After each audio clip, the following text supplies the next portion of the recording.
mimal in office biak in le room chaina nam man tlak pangpar le plan moi tak tak om kim na le tlom takazor na hun pui ke bloom by jacob hian retail le wholesaling kan pe thei renga le thapo an hol boke aizol pon ma pop an thon chuak thei veka phone number tarla na hian in biak thei reng kan nia instagram youtube le whatsapp group link comment section a kan pin boke ke bloom by jacob hian in lo leng ula min lo dor ve theu don ania yo dor ve theu don nia hei united states sipai te lo chele that maya long lo ka pu ka houthis te le saudi arabia te lo indo chun zom zela chon in israel hian in Gaza lo bom le pop me rap tha ko me video te po enduro omani heng te hi kan react chanang let's go. All right, some developments coming in. The US military has carried out a lethal strike on a suspected narco trafficking vessel in the Eastern Pacific. It has killed 2 people and it has identified them as narco terrorists. Hei hi chu United States sipai te hian in hei hi chu anti thin dan ani hei hi thil thar ani lawa tuna hian in damdoi tol ru long manga damdoi tol ru kha khami kha an lo muchuak ani oma chu United States sipai te hian in an lo ti thin angin khami longa kha an ka puak pop mai nei khatia long akal lak lo lai khan mo khata khanin mi panni in nunna an cha ani United States sipai te hian in hetiang dan lowa damdoi United States chunga ron tol lu ta te hi heng te hi an dim lem lo khop maya hetianga han mana enge kor ta han froya thiam lo chantira jail han tan tir vel ai chuan United States sipai te hi chuan in an mu fu kha khatiang narco terrorist kan ti ang chi ho kha an mu fu kha chu an ka puak pop jail mai ni damin an chuang lo rang United States sipai te hian he thila hi chu a that na chen pom venga chan chu hetianga United States te na dim lo tak maya hetiang damdoi tol ruthin te a that mak mai hi damdoi tol ruthin te kha khami te laga khanin hetiang hi kan ti chuan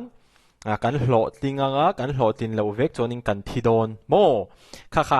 option dang kha an nei lo reng chu wan chuanin narco terrorist kan ti ang chi ho te po hian in United States chunga hianin damdoi hetianga aruk taka vathon lu ang chi te po hi an ngam lo ve de win rin omani an lo tha mak dana hian heng te hi Mizoram hianin ti chi an ni do nem chu ka helawa ti chi lo mai theya lo in tha mak hi chu amaro chu United States sipai te hi chu tiang hianin an che bon ang reng khop mai narco terrorist laga te hian mo an zu alo an mu fu chuanin ka pop mai ne. U.S. Southern Command says the strike was carried out on August 23rd by Joint Task Force Western Hemisphere under the direction of Southcom Commander. Pop mai lo en le rang ula hei helai hi long ani helai hi hetia long hi akal lak lo lai ha ni Joint Task Force Western Hemisphere under the direction of Southcom Commander General Francis L. Puak siang mai sen an wang lo khop mai United States sipai di hemi thu la hi mo an por khop mai ne.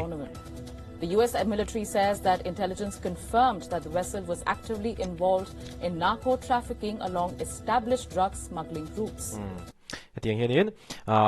huawin an lo thok thin an lo thok ho thin ni la ani hetianga damdoi ron tol thin te hi mo heng te hi hei Mizoram te po hianin an man kezi thum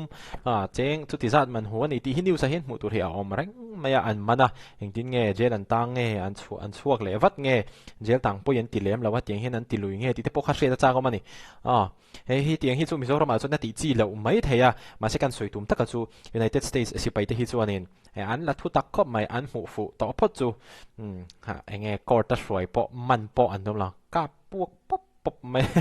turu khop mai le doleng ka leng Yemen na Houthis Iran hel khoi te le Saudi Arabia te hi lain do reng maya in han en le phot teang Houthis tu da kan mu hi oil tanker ani hel long hian in oil apura chu Saudi Arabia te ta ani he Saudi Arabia oil vessel oil tanker hian in bei atoka hetiang hian in kang lu mani al du khop mai ani amaro chu avanei thak takin he longa thok tu zong te hi an him le hlo thung ani avanei tha khop mai heng te hi Houthis ho ti ani ti chianga engponi se engmangin an ron bei ti hi chu an thra chuang lo ani drone mangin an ron kap nge missile mangin an ron kap ti taka kha chu an thra chuang lo wa amaro chu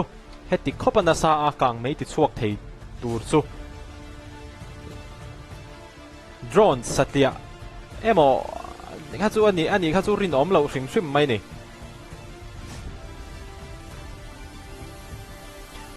UK Maritime Agency reports tanker fire after strike in Red Sea. Tuipui Sen he thil hi a thleng ani al du khop mai karin da chuanin drone pakhat an ka pon oil a phur ani chuanin a kang du vi wang amaro chu drone pakhat ringot nge ballistic missile in Houthis te hianin an lo kap le nge ti ero kha chu an la confirm thei chuang lo ani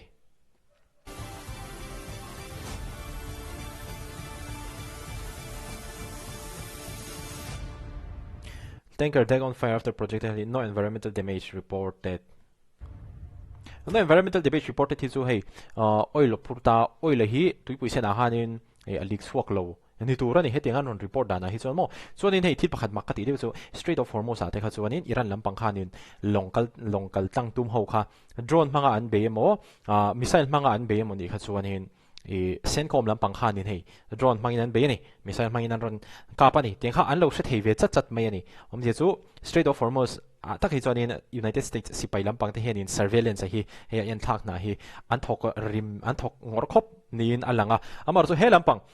Saudi Arabia te Yemen te Houthis te ho amna bab el mandate Strait kan ti te Tuipui Sen kan ti ate ero kha chuanin engin nge long hi ron kap fu ho Houthis te hianin drone an mange missile an mange ti kha an treve thei lawa amzia bera chuanin tuna tak hi chuan bab el mandate Strait hianin ngai poi mo hi an la hlo tok lo ni na lang ani hetianga an long kap fu tu te an la hre thei lo chu ani chuan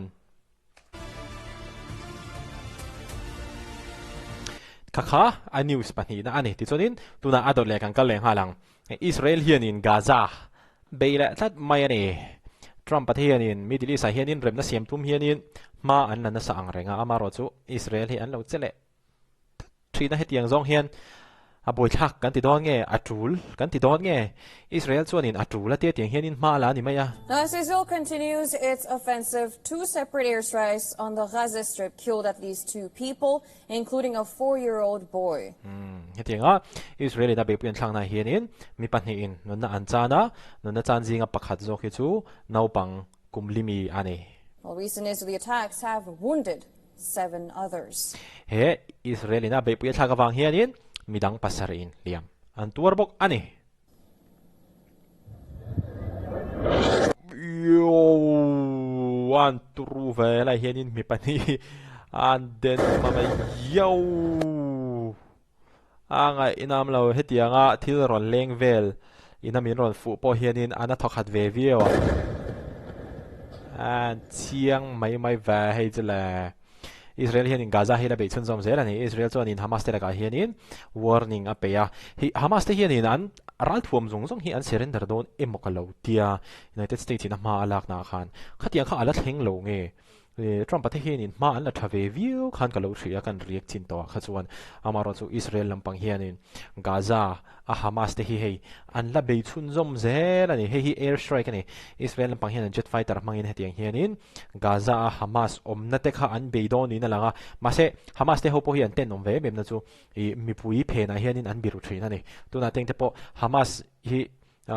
thitrek turanga ngai ni lai khanin ha Naupang kum limi te po khan lo thile om je bera chonin Hamas hel ho hi Iran hel khoe te ho hi ete hianin mi pui zinga hianin an lo om ve pop tina ani chuanin mi pui te khianin kan bula lo om su han teringot don se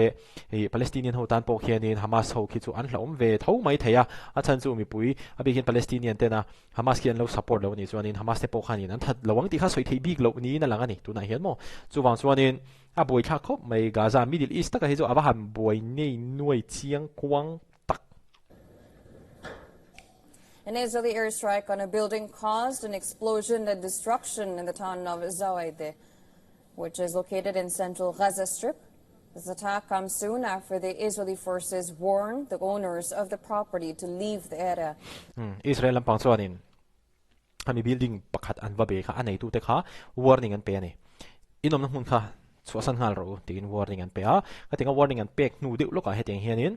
an be ve thina ni eng pon ni se Israel in tenga be puan thak hi a tul ti pol le tu lo ti pol pokan lo mai thaya kan soi tu ta ka chu an be ma hin a warning hi an pe ve tal ani hi zu thave tho warning an pe tala chuanin mi pui te kha in sa seng na hun an pe ve tala